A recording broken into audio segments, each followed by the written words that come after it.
Assalamualaikum warahmatullahi wabarakatuh. Salam sejahtera untuk kita semua. Salam NKRI, salam merah putih. Ya, tampaknya Irma Caniago makin koplak. Kenapa?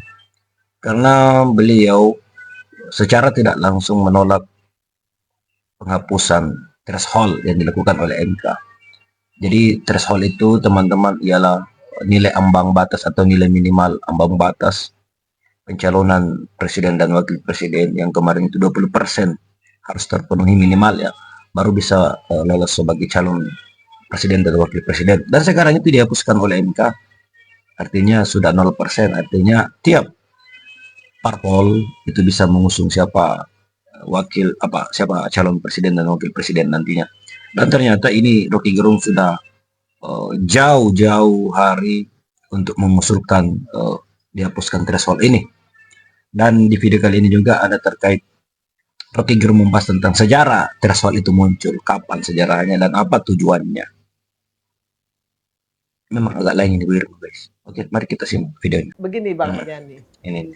orang Indonesia menurut saya, mohon maaf ya, banyak yang nggak tahu diri, Karena merasa bisa jadi presiden. Akhirnya apa? Kalau presidensial threshold itu tidak ada angkanya atau 0%, itu setiap orang mau jadi ya presiden. nggak apa-apa. Setiap orang merasa bisa jadi presiden. Untuk bisa menjadi calon presiden itu kan ada protokoler, ada hak protokoler di sana. Berapa banyak negara ini harus menyediakan hak protokoler bagi individu-individu yang mau mencalonkan diri jadi jadi calon presiden dan wakil presiden. Yang ini ya Kak Uni ya, kawan-kawan kita itu Siapapun walaupun populer belum tentu terpilih. Iya. Dia nggak cuma populer, dia populer, dia punya kapasitas, dia punya kapabilitas dan dia punya akuntabilitas. Nggak akan terpilih kalau berhadapan sama oligarki. Ya. Tidak hanya oligarki elit, tapi oligarki uang menitipkan kepada calon-calon DPR. Akhirnya Bang, Dia yang penting dari partai apa saja, nomor berapapun ada masalah. Ini yang saya mau bilang, harusnya tetap ada persentasenya, misalnya 15%. Kalau 0%, saya yakin nggak akan mungkin dia bisa berdiri. Sedikit-sedikit impeach, sedikit-sedikit akan terjadi impeach. Maka saya tetap berpegang bahwa 0% itu banyak mudaratnya bagi calon itu sendiri. Nggak yakin dengan isu itu, bahkan nggak yakin di prakteknya di DPR Uni tahu sendirilah. Justru karena saya tahu, makanya saya khawatir. Kenapa? Karena serigala-serigala semua. Yang akan rugi rakyat Indonesia. Karena dari sejak awal itu tidak dirumuskan bagaimana membentuk koalisi itu. Koalisi bisa berubah-ubah. Di tengah jalan dia belot.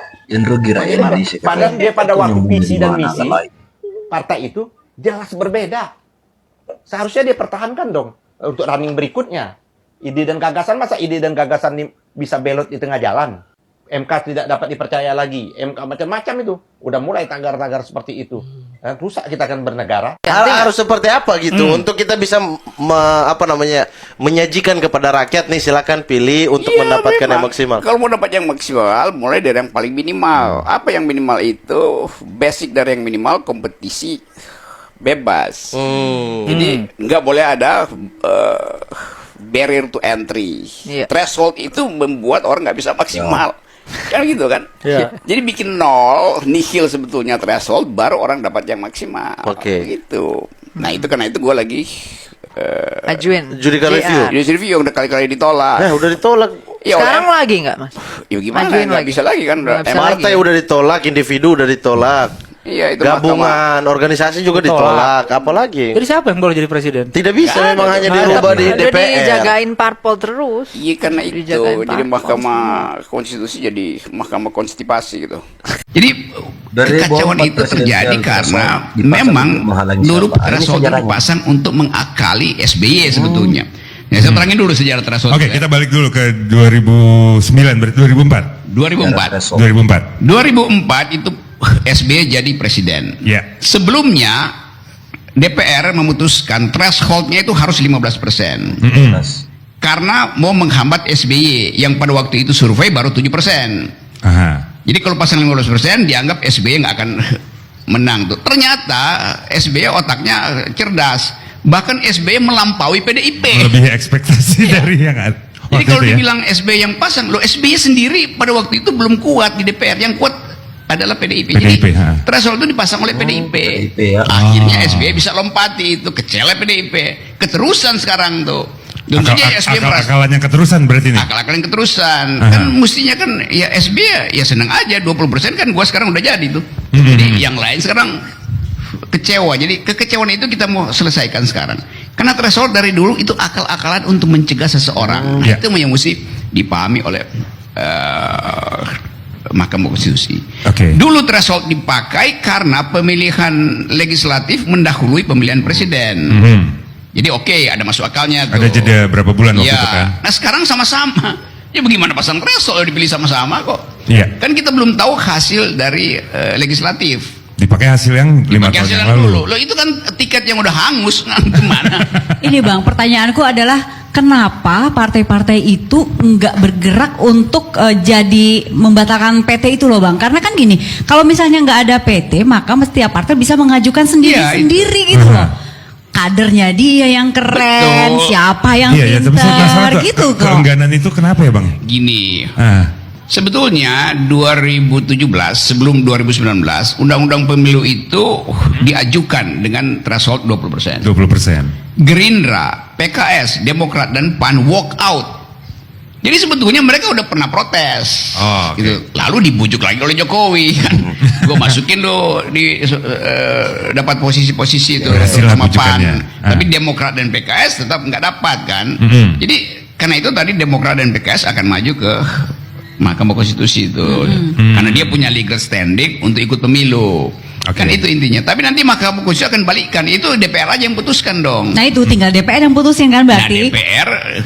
DPR yang sekarang 80% adalah milik Jokowi. Jadi bagaimana dia mau putusin? Jokowi pernah bilang nggak bisa, memang mesti ada threshold. Kan 2024 sebetulnya Pak Jokowi udah enggak tuh, ya kan? Yes, iya, Ya mestinya, kan? iya. Tapi pemilu ke 2024 thresholdnya dipasang sekarang kan. Oke. Yang bikin mereka nggak mau gerak, takut sama siapa sih? Dia itu dia takut pada kecerdasan publik. Orang dungu selalu takut pada kecerdasan itu. Karena kalau dia iyain, kan masalahnya begini nih, kan mestinya mereka maju kan, Ya. rame-rame Iya. ke Mahkamah Iya. Konstitusi. Tapi ada yang masih berpikir kalau dia maju bisa dia Gua nggak di pemerintahan nih atau gua nggak dipilih itu nih, gitu. satu bahwa akan dipecat oleh Jokowi itu karena mereka di DPR Konsekuensinya itu. ya. Ah. Ini kan koalisi pendukung Jokowi kan nggak mungkin dia apa namanya the master's tools will never dismantle the master's house itu. Jadi dia nggak mungkin bersama-sama untuk membongkar master's house ini, istana raja tuh. Oke. Ketakutan itu aja. Ketakutan yang nggak masuk akal. Ketakutan sama Pak Jokowi Yes. atau oligarki atau Ya kalau siapa? oligarki senang aja, oligarki akan mengasuh mereka. Kalian kecil-kecil udah kumpul nih gua kasih duit nih. Iya kan? Ya itu soal material, soal bujukan finansial. Tapi secara sistemik dia gampangnya begini. Semua yang di DPR itu adalah pendukung Jokowi. Maka dia nggak mungkin membatalkan sesuatu yang diinginkan oleh Jokowi, oleh Presiden Jokowi gitu. Kan logikanya gampang aja. Oke. Kalau di oposisi pasti dia akan menentang itu. Yang menentang cuman PKS dan Demokrat. Ya kalau menurut kalian teman-teman lebih baik threshold atau dihilangkan tuh? Kalau bagi saya pribadi ya mending dihilangkan. Supaya apa? Tidak ada lagi yang isu-isu tentang pembegalan partai seperti yang dituding kepada Pak Jokowi kemarin-kemarin, bahwa dianggap dia membegal beberapa partai sehingga calon-calon yang dianggap kuat itu kemudian tidak memiliki partai pengusung, akhirnya tidak jadi mencalonkan agak lain. Jadi ketika itu dihapuskan dan ini sudah berlaku diputuskan oleh MK, artinya siapapun yang berhak untuk mencalonkan itu lebih keren. Namanya juga demokrasi ya kan. Oke bosku, sampai jumpa di video selanjutnya. Assalamualaikum warahmatullahi wabarakatuh.